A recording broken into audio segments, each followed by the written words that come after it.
Cheers, I do buckaroos. How the heck are you? I am Tom the Beer Whisperer. Who else would I be, man? I may be the whiskey whisperer for this video as well. Who knows what's going to happen? I never know what personality is going to come out.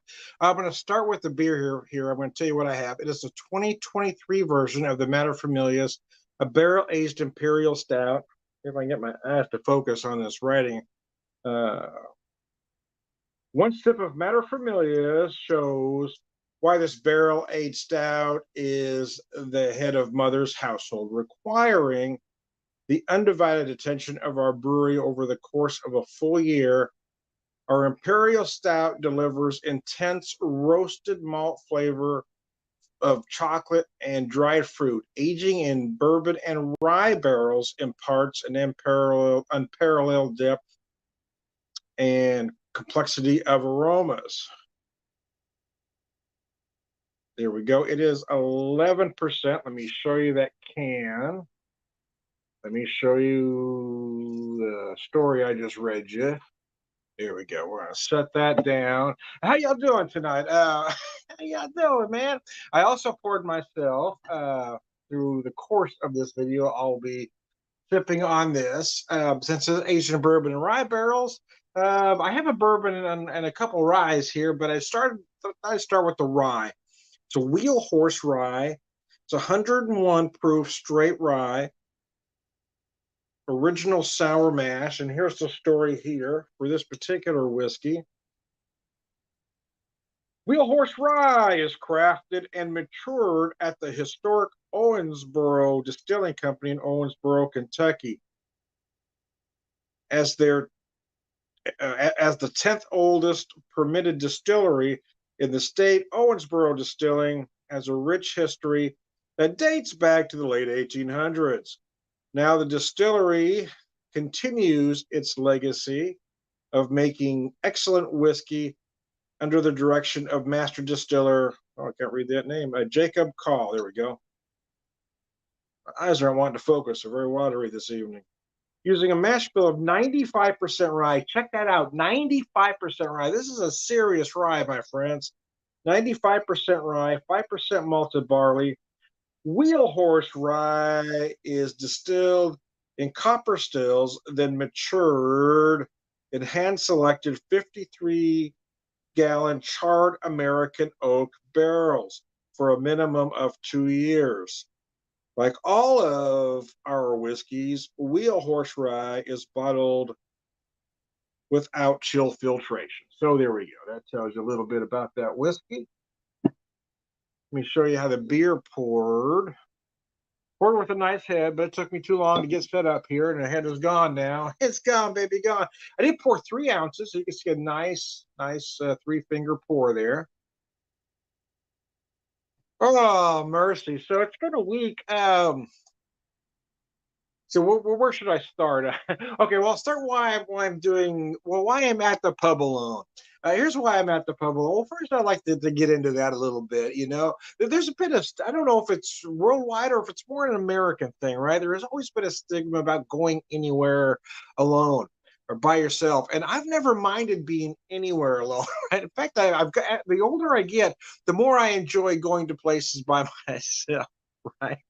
So I do like going to places by myself. So I mean, I could walk into almost any brewery tap room in town and find somebody I know at any given point, or make a friend along the way, as I've done on many occasions. But sometimes there are times you just want to sit alone and reflect. You don't want to be at home to do that. You want to be somewhere else. So you sit at the pub, or maybe it's just me. So I can sit at the pub and relax and process the day, or in this case, the week. And that's what we're going to do today. But I'm going to process it out loud with you. So then you can see how scary it is up here. Anyway, I'm going to process it out loud, man. So I did have a guest lined up originally for yesterday. Unfortunately, they had a loved one in the hospital that's been there for a little while. So we postponed that visit for a little bit. Closer into March, when they've got an album coming out, a musical guest. I'm not going to give away the name at the moment, but you're going to love this one. Anyway, I keep the Brew Guru and our schedules keep not aligning if you will. The Thursdays for him lately have been crazy, so he wasn't able to pop on yesterday. So my week was my schedule typically aligns with what the public schools are doing. And because we've been out of school all week, well, my work days have been crazy. But Tuesday we were shut down completely. All the offices were closed on Tuesday, so I took Tuesday off, obviously. But because I was off Tuesday, I worked today. So because I didn't have a guest specifically lined up, I decided to push the show back to today, because I'm off tomorrow. Right? I didn't want to drink last night and have to go to work today. If you're following that logic, so that I'd take it easy. So God willing, we will have a guest next week, but it may also be a Friday show, and I don't want to give the name yet till I know for sure it's going to happen. But I think it will. And it's a beer name that almost all of you are going to know, and it's pretty big in the beer world. So I'm very happy about this particular show. Anyway. But I may have it Thursday as well. I'm waiting to hear on that confirmation. So, but here's the truth, though. Like I said earlier, I've never minded being anywhere alone. But it's, along those lines, I should say. Anybody that wants to comment, I'm going to steal a little bit from my friends at the Lager Room guys. They say certain weeks they don't have a guest, so say, you're the guest, you're all the guest drinkers. So if you all want to visit me at the pub, you can leave comments, and I will answer them. If anybody watching though does happen to be part of the video, if you want me to pull you up on screen, I do have the link copied here on this other device that I will I'll send it to you on Messenger or something if you want to jump on the video with me live. So other than that, we're just going to keep talking. So let's get into this beer first. In the past, this beer originally used cocoa nibs and raisins. They no longer say that, and the original incarnation was aged in 5-spirit barrels. But I think they found some of the flavors kind of got muddled when you started blending it all together. So here we've got bourbon and rye going on. For some reason, I thought they used rum and brandy in this one too, but it does not say that on the label.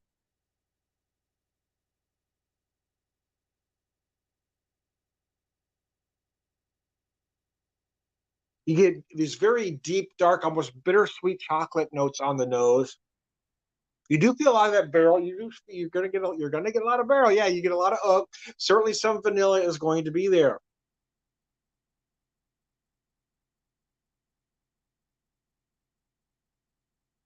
Oh my gosh! Wow. This might be the most decadent version yet. Wow, this is gorgeous. The viscosity is perfect. It is a tad chewy, but you want it to be.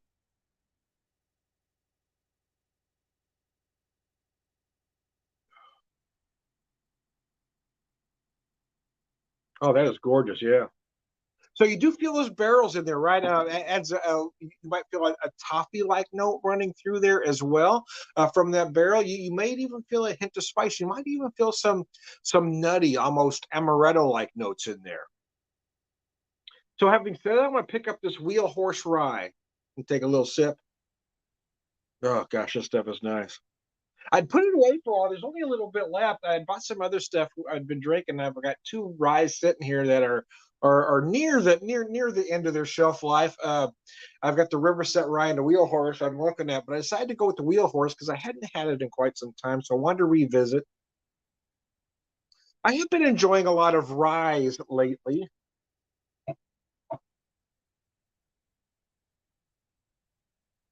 Noticed a little gnat flying around. I hadn't noticed it all day until I opened a beer, and there they come out.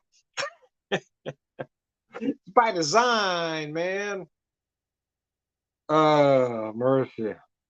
Again, I do welcome all comments. Throw something up there if you want to be my guest at the pub, and let me know.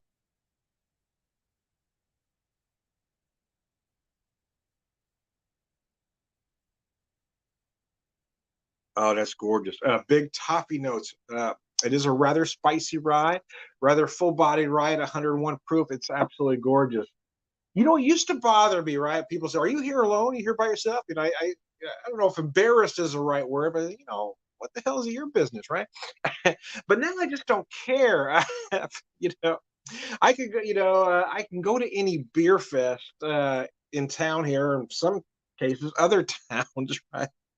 And I'm going to run into somebody I know, if not somebody going to the beer fest, one of the vendors. I mean, in years past, we'd go to the beer fest in Columbia, and I'd run into, Piney River folks and a few others out there. Go to the beer fest, the micro fest in St. Louis, and I'd run into all kinds, mostly vendors. Right? I run into a lot of vendors I know from one place or another.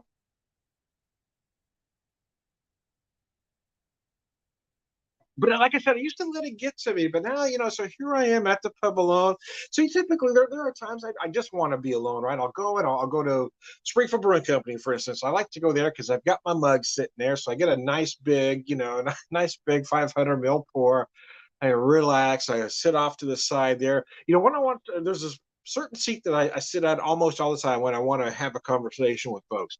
But sometimes when I don't, I'll go all the way around to the back there where I know folks will leave me alone for the most part. Or sometimes I'll just go upstairs and find a spot, or I'll go outside, right? When the weather's nice, I'll sit outside where I know I'm going to be left alone for the most part. Just relax, enjoy my beer, and think. Oh. So, like I said, the work week, my work aligns with whatever the public schools are doing. So, but everything was shut down Tuesday. I was able to go into work Monday for a few hours, but I wasn't able to do my typical job because schools were closed, right? So anyway, so we were all shut down Tuesday. So because of that, well, I originally had a medical test scheduled for Friday, but the insurance company, in their infinite wisdom, declined it for the second time. About 2 months ago, I had a physical and everything went pretty good, except the doctor noticed that, I don't know, something on the right side. Didn't call it a lump, didn't call it a mass, didn't call it anything other than to say there's something there on the right side that we're not sure what it is, right? It was, the right side it's imbalanced. I don't know, for lack of a better word, I guess. So he scheduled a CAT scan, or wanted a CAT scan scheduled. So we got a CAT scan scheduled, and then insurance company turned it down. So I had to go back to the doctor's visit. They took some more notes. They examined me again. That clearly said, something is wrong. So, but they didn't want to take X-rays. They said, I know we have to do X-rays. I know we're not going to find anything because I'm pretty sure that's not what we're looking for, but that's what the insurance company wants. So I had to go get some X-rays to show absolutely nothing. So then we scheduled the CAT scan again. And it got up to this week. I mean, I didn't find out till earlier in the week that they freaking canceled it on me, or wouldn't. So they weren't going to cover it. So I got a call from the doctor's office. I got a call from the doctor's office one day, taking care of everything, telling me what my part of it was going to be. And then I get a call the next day saying the insurance company wasn't going to cover it. So I don't know.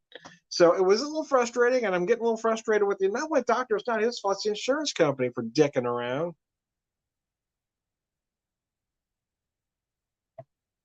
So I had to reschedule that. So next Friday, I've got a different test schedule. They want an ultrasound first. So I've got to do that ultrasound for them to probably find nothing. And so they can finally get around to the CAT scan. So bottom line, they're turning down a CAT scan because they think I should do these other things first, right? The problem is we're spending all this other money that wouldn't need to be spent if they just, let us do the test that needs to be done in the first frickin' place. Anyway, I told you it's a bit of a mess up here. I warned you at the start of the video, right? Yeah, I was rather pissed off, man. You gotta be friggin' kidding me.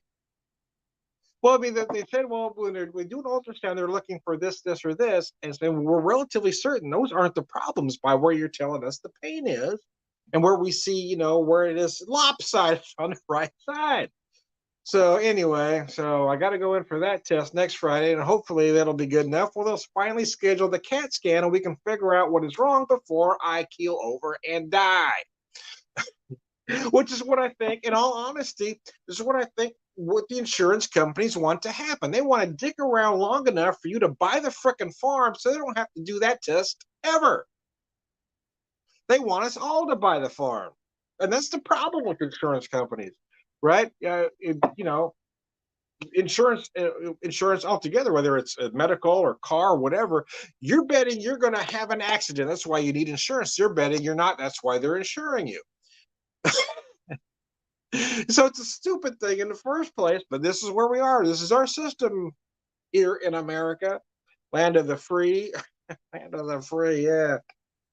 Land of the free. If you're rich, if you're rich, you're not getting turned down for shit.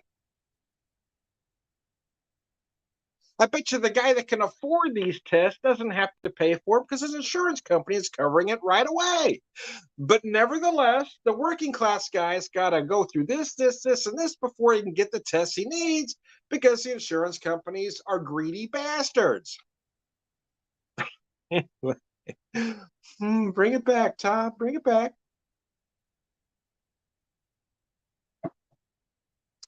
So anyway, anyway, I digress.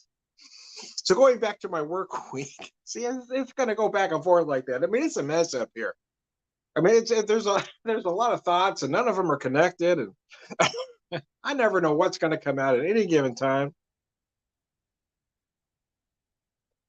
I mean, the fact of the matter is, I could be going off on a subject, and someone could post a question up there, and that will lead me down a whole other rabbit hole. Because that's how my mind works, man. It's like an old computer, man. It's all over the place. So anyway, yeah, with the weather being, we've had some weather here. I guess we didn't have South Dakota weather, right? It's not Minnesota weather. Every time we get some weather and something shuts down, I always hear from family or friends in that direction. Well, up here we don't shut down for that. Well, of course you don't, because you're prepared for it. You know you're going to get that nonsense every year. We're not quite prepared for that level. We're prepared for a certain level, and once it goes above that, well, then we're screwed. The truth of the matter is, though, I'm trying to give them too much credit, or more credit than they deserve, I guess, because there are times you think they ought to be ready for some shit because they see it coming in before we do, but they're not ready. No, that's because we got a lot of morons running spring. We got too much old money and a whole lot of ignorance running Springfield. When I first came out here in the early '90s, I guess it was a preferred place to live. I mean, the town was great, and now we're like in the bottom, right? But even when I got here, so the problems that make us one of the bottom now are problems that existed back then when we weren't, but they didn't fix them then, and now they've gotten worse. And it's not because the police weren't funded. Don't give me that ignorant ass nonsense either. It's because here in Springfield, they like to focus on everything but the problem, right? We got a growing meth problem on the west side. What will we do? Well, we're going to put nice, pretty signs all over the town so people know where to go. That's a great idea. Yeah, that's wonderful. Few years later, we've got a growing meth problem on the west side of Springfield. What do we do? I got an idea. We're going to make the medians all nice and pretty, and that'll make everything better. Yeah, that's a great idea. And that's what happens is they never focus on what the problem actually is. They keep spending money doing all this asinine shit that doesn't need to be done instead of focusing on what the problem is. The reason why Springfield was one of the preferred places way back when, well, one, we did have a great police department, and we probably still do now. I don't. I used to know a lot of police officers. I don't anymore. But where I'm going with this is that we used to have a lot of great social programs in place. Some were statewide, so some were more local. But we've had too many Republicans in charge and decided to kill all those social programs, and then they wonder why things get worse. Well, we need more police. No, you need to bring those fucking programs back, you ignorant ass. You stupid fucking sock monkey. I mean, those programs were in place, everything was good. You killed the programs, thing goes bad. But now it's got to be something else. Now they want to dress up the fucking medians. They want to put signs everywhere. They want to grow daffodils. I mean, there's all kinds of stupid. Springfield is just stuck on stupid, man.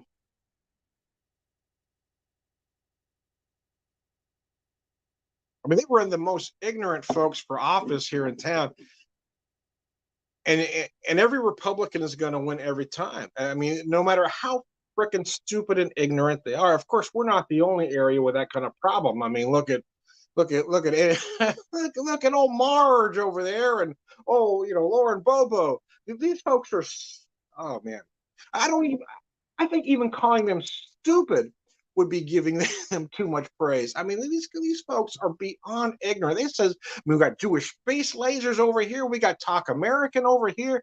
I mean, all kinds of stupid. But hey, they're Republican in Republican areas, and they're going to vote for stupid because that's what Republicans do. They keep vote for stupid. We had Billy Long. We had Billy Long. They voted this ignorant ass auctioneer to Congress, and now we've got worse than that. Now we got this Eric Burleson character who did videos with a flamethrower. I mean, that's how stupid these Republicans in this particular neck of the woods are. They're seeking out stupid. They're looking for the most ignorant ass candidates they possibly can throw out there, and people are voting for them. Why? Because they're just as fucking stupid. Anyway, I digress. Yeah, sometimes it's nice to do a video like this by myself because then I can just, not be I'm not worried about what my guests might think. I told you I never. So here's the thing: I had no intention of talking politics tonight, but then I got into that, and so I never know what's gonna, what's gonna spur what along until something comes out, and here we are. This is where we are. Welcome to Tom's Head. Anyways, I digress. Tom, are you worried you're not going to get viewers if you talk politics? You know, no. I mean, the short answer is no. Uh, the longer answer is no. I don't intend on talking politics in every video, or quite frankly, in most of them. It's a lot of it's just going to depend on the guest, right? If I've got a political guest, I might talk some politics. If I've got a musical guest, we're going to focus on just the music. If you see some of the past videos, we never got into politics. That's not where the guest was. And I don't get into it in every video either. It kind of just depends on where I am, where I am mentally that particular moment in time, right? Look how beautiful that pours.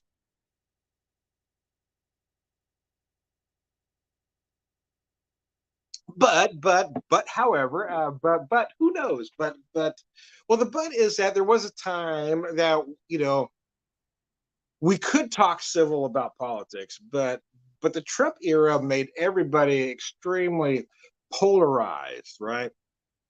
Uh, you got Republicans and you got the Trump Republicans. The Trump Republicans are like Sith, right? And they're like the Sith. If you're not with me, you're against me. Unless you think 100% the way they do, somehow you're the enemy. You don't just have a difference of opinion. Oh, no, you're the enemy to these folks. I mean, they are beyond screwed up in the noggin.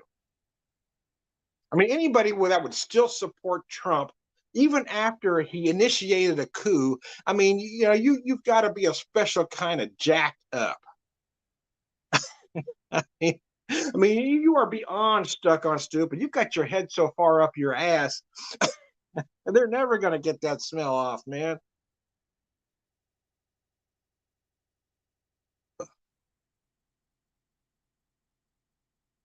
Now, believe it or not, believe it or not, I had nothing to drink at all. No alcohol beverages whatsoever. This is the first beer of the evening. So nothing of this is brought on by alcohol. It's just me getting stuff out of my head, right? Which is typically what I do when I sit by myself. I'm just not doing it aloud. I'm running through things in my mind. I'm processing. But today we're processing aloud because I'm sitting at the pub alone. So we're processing aloud. This is what we do. Anyway, this is how it's done. This is how I process and deal with the morons that I deal with on a daily basis. Deal with the morons. Oh man, we all deal with morons on a daily basis, don't we? Though, but I live in this very red Southwest Missouri, so I deal with a very large amount of morons on a daily basis. A very large amount of stuck on stupid here in very red Southwest Missouri. Well, why do you stay, Tom? Why don't you just leave? You don't like it here, just leave. And I love hearing that from Republicans. I really do. No, I'm not going to leave. I like it here. Besides, I know me being here is a thorn in your side. Every time I say something like this, it pisses you off, and that makes me happy. That makes me happy, man. Oh, mercy. An angel gets his wings every time a Republican gets pissed off. Anyway, here's to you.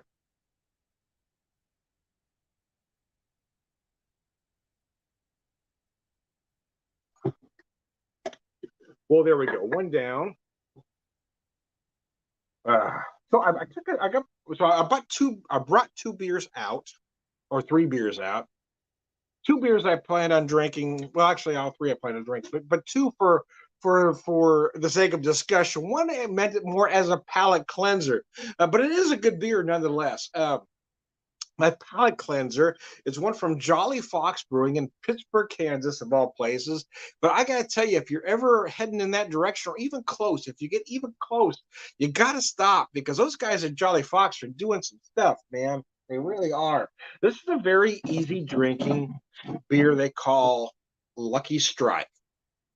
And although it isn't a wine infused beer, it kind of feels like it a little bit, right? It's got some, you feel a little bit of white grape, a little pear. It's very light, it's very breezy. It pours beautifully.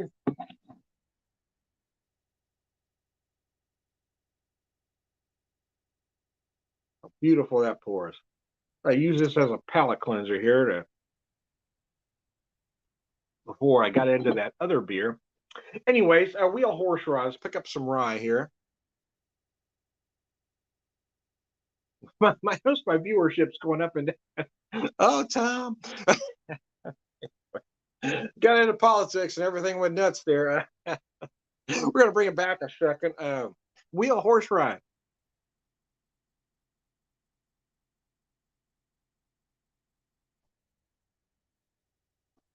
So yeah, kind of processing the work day, work week. So next week I've got work Friday. So typically I have Thursday, Friday, and Saturday off. Or I'm sorry, Friday, Saturday, and Sunday off rather. I work Thursday, I'm off Friday, Saturday, and Sunday. So, but today I work Friday, so I've got the weekend off back Monday. But because things were so messed up this week, I know next week is going to be a mess because I'm playing catch up. Right? I've got to do about double the work I did this week on about the same amount of hours. Right? I'm going to be rushing my old ass around trying to get 50 hours of work done and a lot less than that because that's what needs to get done. But I will be honest with you, most of the what's the word I'm looking for? I don't know if goals is the right word. Uh, Most of the pressure put upon me is self-inflicted, right? They expect so much to get done. I get that done easily, but I expect an X amount to get done, right? Kind of above and beyond. And I have to, a lot of it's just, again, a lot of it is self inflicted. I worry about things I probably don't need to worry about just because that's just how I'm built and how I'm wired.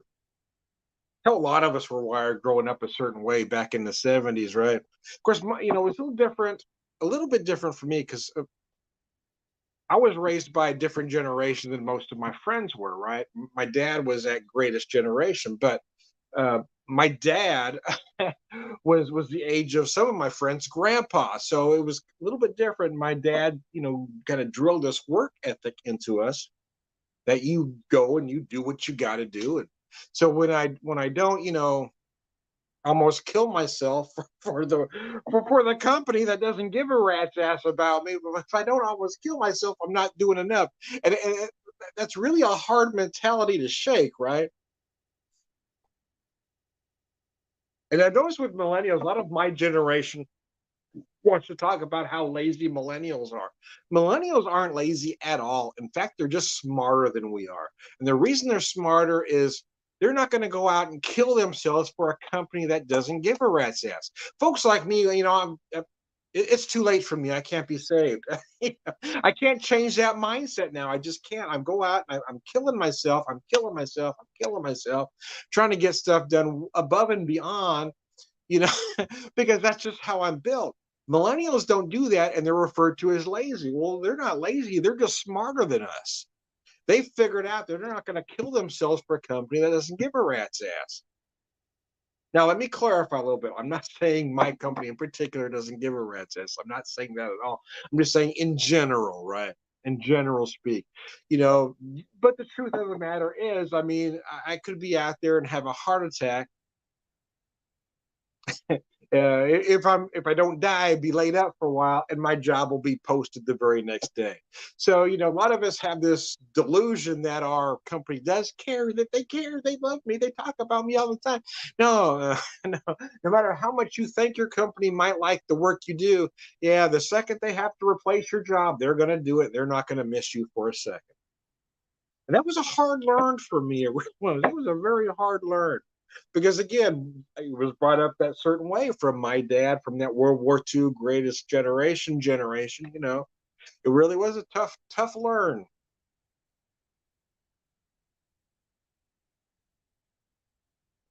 But I do work with great folks that do great work.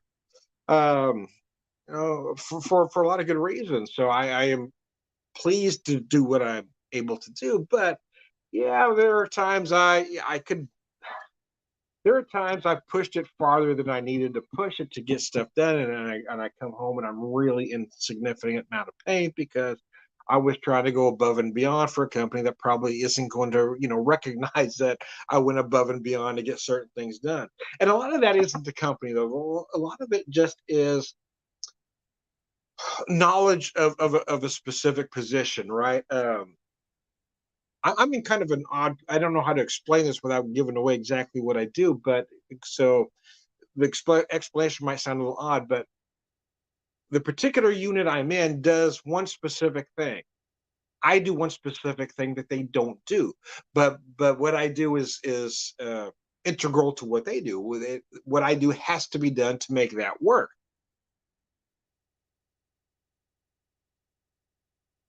So my position is sort of set aside from everything else they do, but they need me to get this done for everything to work.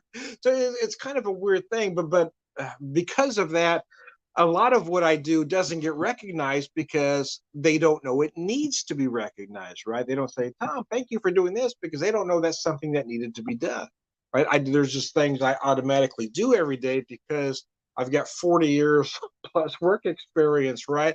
And I've got 25 years management experience. So I just kind of come in and I do things on a daily basis and make decisions that never get back to anybody that nobody ever knows about. Because they don't realize those things have to be done on a daily basis because that's not necessarily in the job description. They're just extra things that come up in the course of doing the job. So there are times I do get frustrated, I will admit, but it's not necessarily anybody's fault. It's just that because it's just the way things are structured.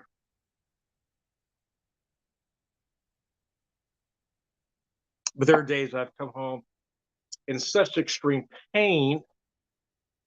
Well, the truth is, I wake up every day at about a 5. I go to bed on most days at about a 9. And saying that to me, a 10, if you're at a 10 on the pain scale, a 10 is you cannot get out of bed, you cannot move. And I finish most days at a 9, if that tells you something. That's why sometimes alcohol helps. But the truth is, weekdays, work days, I don't drink because I have prescribed muscle relaxers that really help the most. Like when I get home, I can take a muscle relaxer and kind of help everything stop hurting. I don't take any pain pills because, um, or the truth is, I could get them if I wanted them. I just don't. My dad had everything wrong with him. World War II took a lot out of him, and Korean War as well. And of course, the VA being what it is, I mean, they don't really cover everything. And again, that generation being what they were, didn't always tell you everything that was wrong.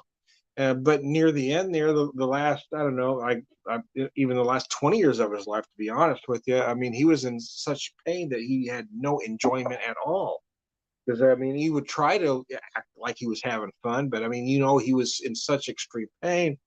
And then the last decade, anyway, he'd been on such he had grown immune to about every pain medicine imaginable at that time.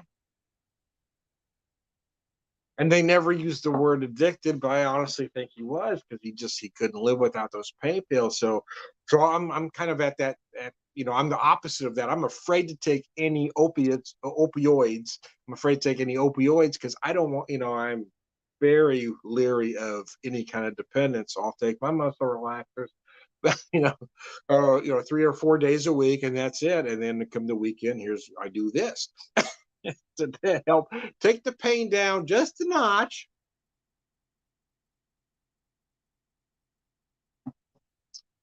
Again, if you weren't with me from the beginning, hey, this is Tom alone at the pub, gathering his thoughts, processing his week.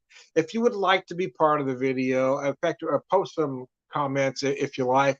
But if you would like to be part of the video, let me know and I'll send you the link and get you in there. But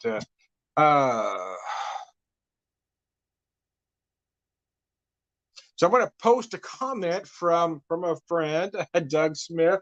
Doug says, "Tom, cheers, buddy. Don't be a company stooge. Your job is not worth your health. Draw a line. Value your labor. You should not be in pain." I'm going to post that comment from Doug here, if I can hit it right there. Health is more important than a job. Take care of yourself. Now, well, here's the thing, Doug. I don't necessarily disagree with you, but I love the job, right? And the truth is, like I said, a lot of it is self-imposed, right? A lot of it's just ingrained. My dad telling me, "You do this," is those things that are in your head all of the time. The company expects certain things to get done, so I do those things. But I always go above and beyond that because I'm that's just the way I'm wired at this point. But in all honesty, if they are a good company and I am treated well, and I love the job, I really enjoy working for a nonprofit because I feel like the job, even though I feel like the job is worth more than I'm getting paid for it. But that's an argument for another day. I do enjoy the job I'm doing because I know it's for a good cause.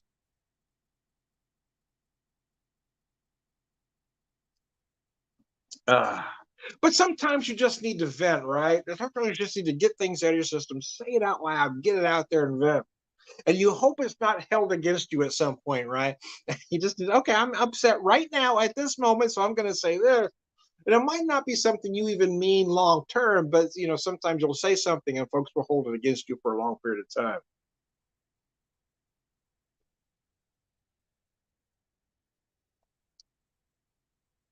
Then again, as my wife has pointed out to me upon occasion, I'm one of those folks that I get mad and I get mad all at once, right?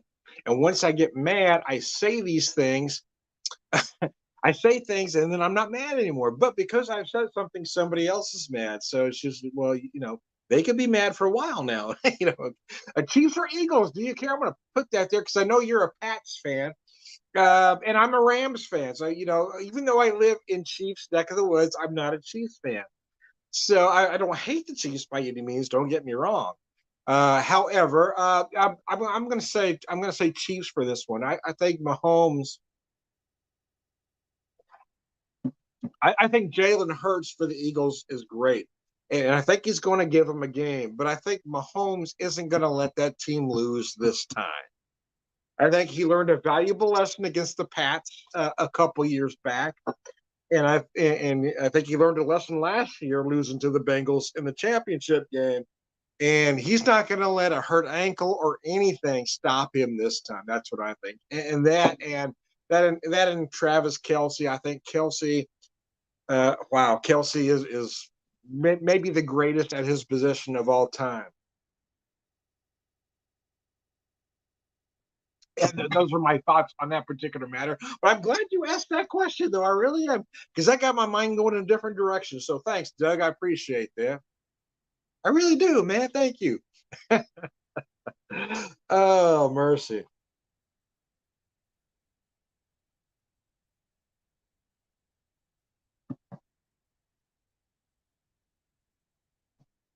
So this is only 5% beer. The reason I popped this one, really, in all honesty, is because the other beer I have is a Weizenbock Dunkel. And I didn't want to have that right after the big stout, but I wanted to have that big stout first, for a lot of reasons, right? Mahomes is phenomenal. Hurts is on fire. I'm gonna post that comment, Doug. Mahomes is phenomenal. Hurts is on fire. Yeah, it is going to be a great game. Hurts is, man. It's going to be one of those high scoring games. I do fear. I'm kind of odd, I guess, in any sport. I was going to say for football, but I'll say for any sport now. But my sport love is baseball. I love baseball, but we become a society that wants to see a lot of runs. But I grew up in the I grew up in the 70s, right? The late 60s into the 70s. And I'm one of those folks that love a pitcher's duel, right? For me, I would rather see a 1-0 game than a 15-7 game or even a 12-10 game. I would rather see a 1-0 game. And I feel the same way about football is if I were to ever watch a Super Bowl and it ended 7-3, I think that would be the best game ever because that way you would see two teams doing their absolute best to stop the other team. I think that would be the best game ever. But I know I'm different that way. Everybody wants to see points, points, points. But I'm all about the defense, I guess.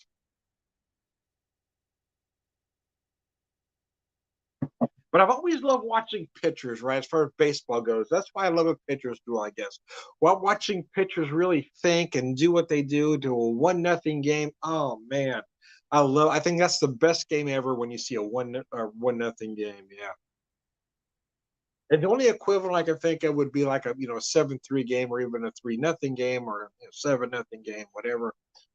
It would, I guess, depends on your point of view, but I mean, I love that pitchers duel, and I would love to see one in the Super Bowl, but it's not going to happen this Super Bowl with those two quarterbacks. We're going to see a lot of points on the board. So if you've got a, if you're in a pool, right? If you've got an over under, if you got an over under, baby. Anyway,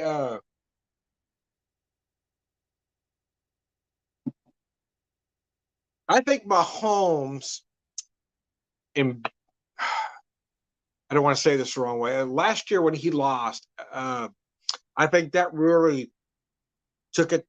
I think he took that to heart because he didn't expect to lose that game. When he lost that championship game last year, when they started this year, I mean, I mean, there's a specific fire in that team and in that quarterback, and I don't think he's going to let that team lose. He's just not going to.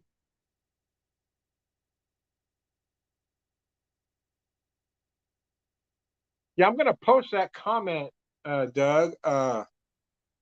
Even though it pisses me off. See, Mr. Smith knows I'm a diehard Rams fan. The funny thing is about Rams fans is that a lot of folks assume you're a Rams fan, especially the Rams fans that live here assume because they were in St. Louis. But I grew up in Southern California.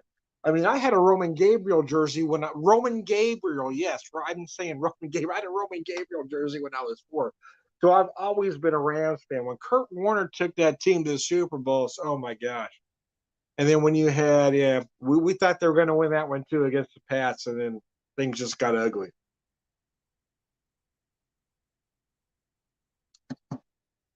He should have put Warner in. They were playing Bulger, and Bulger just wasn't getting it done.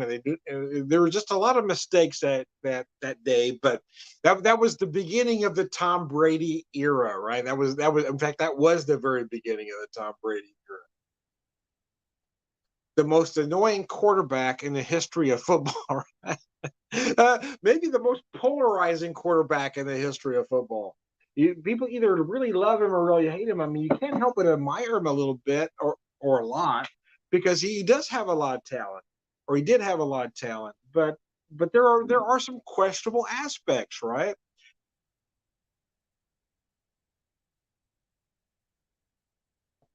Oh, there's the palate cleanser down. Anyway, I'm at 43 minutes. I typically want to run these about an hour. I've ran it as long as a minute 45.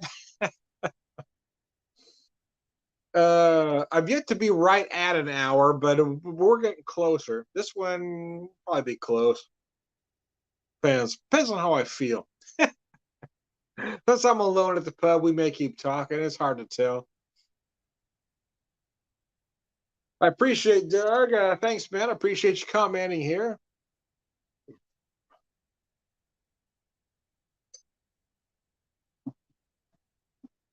Doug and I have never met in person. Oh, actually, we did meet in person. I said that without thinking real quick. We did meet in person several years ago when I was working for Saddlebach. Yeah, we sat together and had a few beers. It was a lot of fun.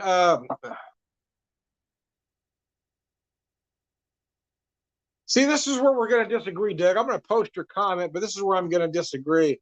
I'm going to disagree because, well, Brady had a lot of help, man. And the position is different than it was way back when.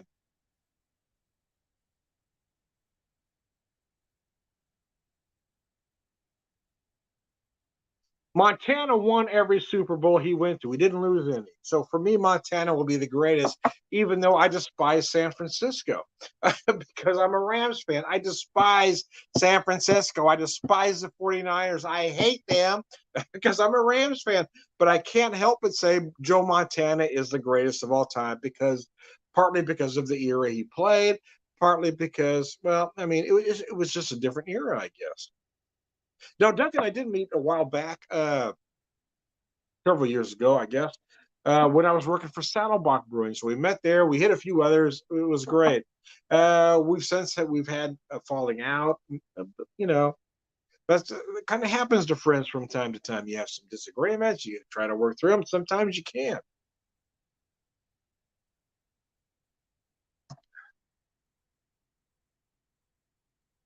I just think, I guess I'm at the age.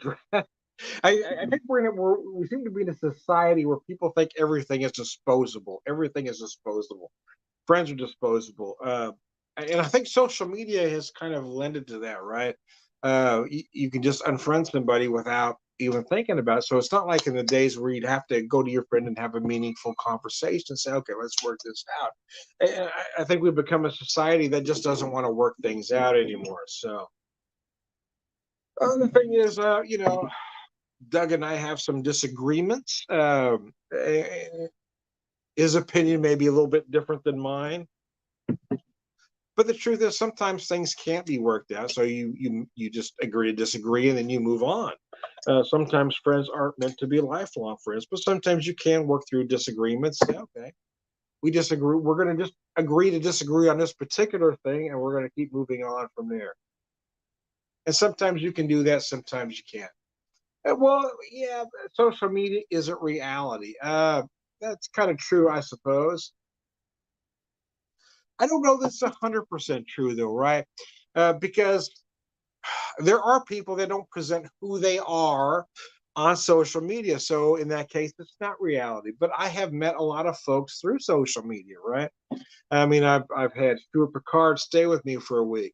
Uh, I've had several folks come to my neck of the woods or close to my neck of the woods where we can meet and have a beer. And then it does become a reality. But I think a lot of people on social media don't present their true self.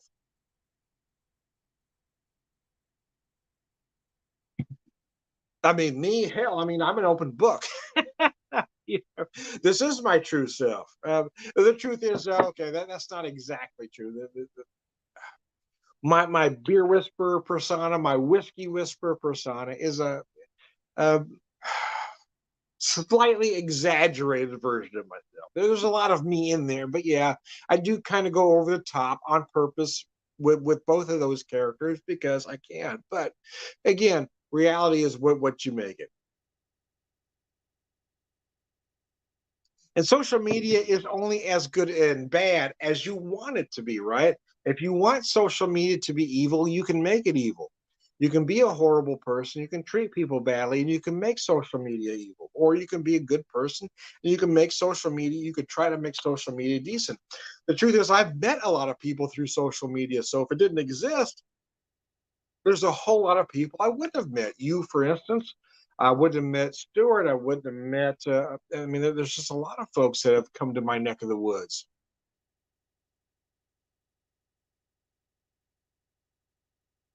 and a few that I've come to their neck of the woods. So, you know, there's good and bad in anything. I guess I'm just one of those folks. I wouldn't just necessarily call myself a Pollyanna, but I do try to see the good in most things, right? And I'm at that age, especially the older I get, dealing with the loss of our son Seamus. I tend not to want to deal with any negativity, right? If all they want to talk about is how bad this and that is, I'm going to eliminate that from my life. Again, I'm not saying I only want to deal with Pollyannas. I'm saying I only want to deal with people who want to deal with reality as it is. If you want to talk about real issues, I'm okay with that. If you want to talk about, but if all you want to do is bring people down and say this, that, or the other, then I'm going to scrub that from my life. And I've kind of done that on social media too. I've gotten rid of all the negative, or as much as I could, eliminate the negativity from social media. So I'm seeing what I want to see.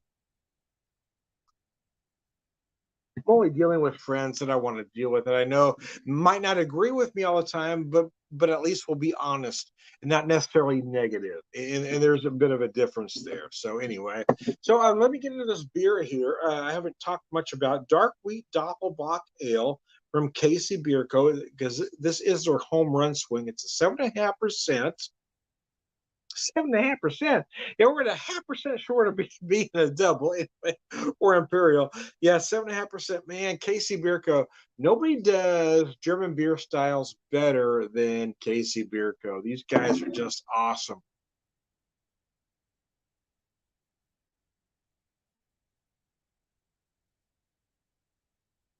I've only had the opportunity to visit them once, and that particular experience was just incredible. It really was. I mean, I was there on a Friday night. I was late on a Friday night, well, I guess, relatively. For me, anyway, it was late. It was about 10 o'clock on a Friday night. Not late for most people, I guess. It was late on a Friday night, let's just say. Anyways, they were hammered. They were busy. And yet the bartender didn't mind answering questions. A lot of folks seem to be put off by answering any questions. So, I told him I'd never been there before.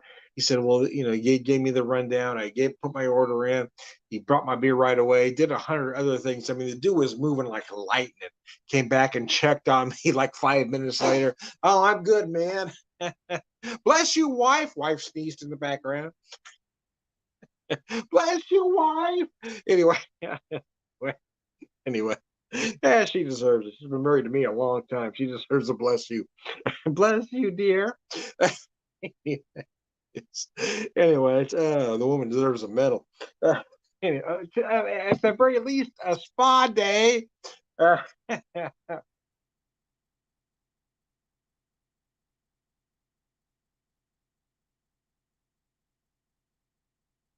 Well, post Doug's comment there because he's absolutely right. Treat others as you'd want to be treated. Cast you nothing to be kind, or cost you nothing to be kind. Don't let people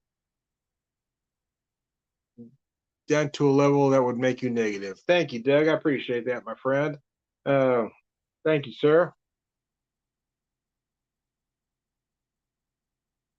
Oh, as we get ready to wrap up this hour.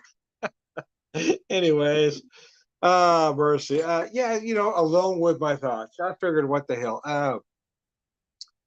Like I said, I typically do the videos on a Thursday, but I may make Friday the day because it seems like most of my friends are available on Fridays rather than Thursday.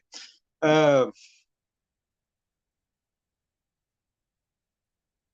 I started doing Thursdays because I'm off Friday, so I thought we'll do Thursday because a lot of folks are off and want to they're off the weekend, so they have plans for Friday. So I didn't want to set it for Friday, but Friday seems to be a better day for most people. So, but I do have a guest scheduled for next Friday. But I may do a Thursday video as well because I may have a guest scheduled for Thursday. I'm just waiting to hear back from the confirmation for that one. But so far, I've had a nice combination of music guys and beer guys and Scott Ellison. The Scott Ellison for my second video. That one was so awesome for me, man. It really was. Because quite frankly, the fact that a person Scott Ellison, if you're not into the blues, you might not know who he is. But in the blues world, I'm telling you, in the blues world, right, this guy is, wow, big. It's like in the beer world. Like if you mention certain brewers, okay, this guy, this is what I'm talking about. In the blues world, Scott Ellison is a big deal. The fact that he wanted to sit down and talk with me for an hour and 11 minutes. That was a big deal for me, man. It really was. I got to tell you. And I've known him for a lot of years, but I'm not going to say we're friends. Well, I'm certainly not, because I mean I've just known him for a lot of years because I've gone to a lot of his shows. But but that particular video meant a lot to me because he just wanted to sit down and talk. Scott doesn't drink, so I wasn't drinking that video either. Scott was drinking coffee. I was drinking water. So I want to I want to be right there with my guests, man, on the same level they are.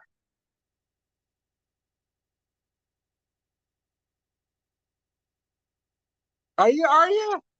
See, I'm glad me mentioning Johnny Rawls got you. So I love Johnny Rawls, man. That guy was so awesome, and he gave me the best compliment anybody has ever given me in my lifetime.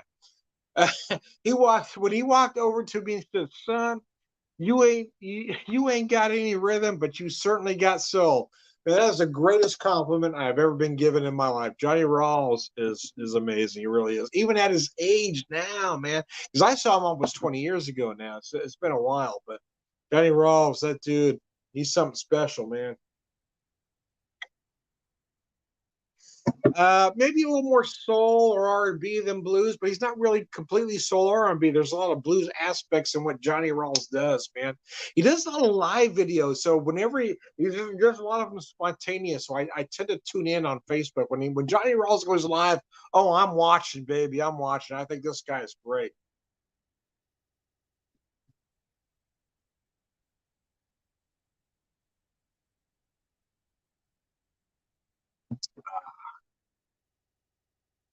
Anyway, anyways, I digress. Johnny Rawls, see what you did to me, Doug? Yeah, exactly what I was talking about earlier. I could be talking about one thing, and somebody will post a comment, and they'll take me down a whole new rabbit hole. The first time I met Johnny Rawls at a club called Nathan P. Murphy's here in town, my wife and I had tickets. We had a preferred table because we knew the owners. No, I did pay for the tickets. Don't get me wrong. But we did know the owners, so they put us at a specific place. So we got there, we walked in, and there's Johnny. He's not ready to go on stage yet. In fact, I didn't even know that was him at first. Like, he's just sitting there drinking I think a Crown. Uh, I think it was a Crown on the rocks, and he had a Bud Light on the side, if I remember correctly, but I could be wrong. Uh,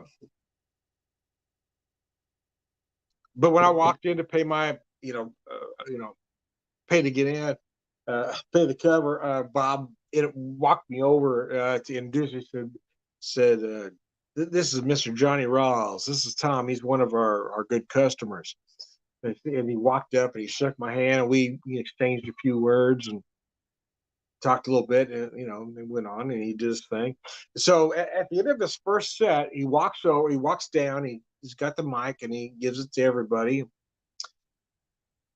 And I sing, out of tune. And he goes back up, he does this thing. And then when the set's over, he says, "I'm going to come back." And then about 15, 20 minutes, and he walks back, and he gives me this great big hug.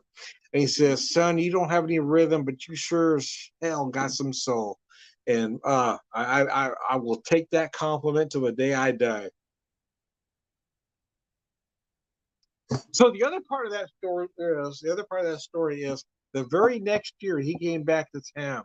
I walk in with my wife, I pay my cover, I walk in, and there he is at that same table. And he gets up, he says, "Oh, I was hoping you'd come back."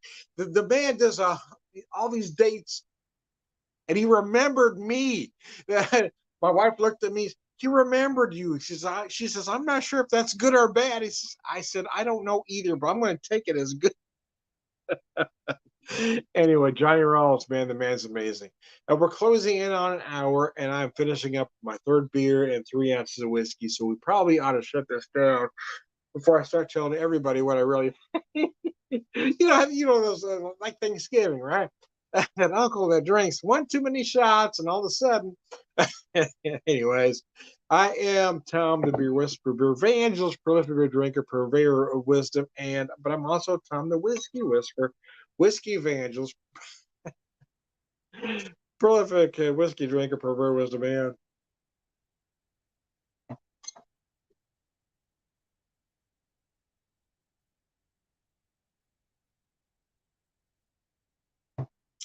Hey, I want to thank Doug for posting a lot of great comments. I want to thank everybody for watching me this evening, even though I'm all by myself, all by my lonesome. We will have a guest next week, I do promise. So I am Tom. You know who I am. We're gonna skip to the end, say all around good guy. We're gonna end this right at an hour for the very first time.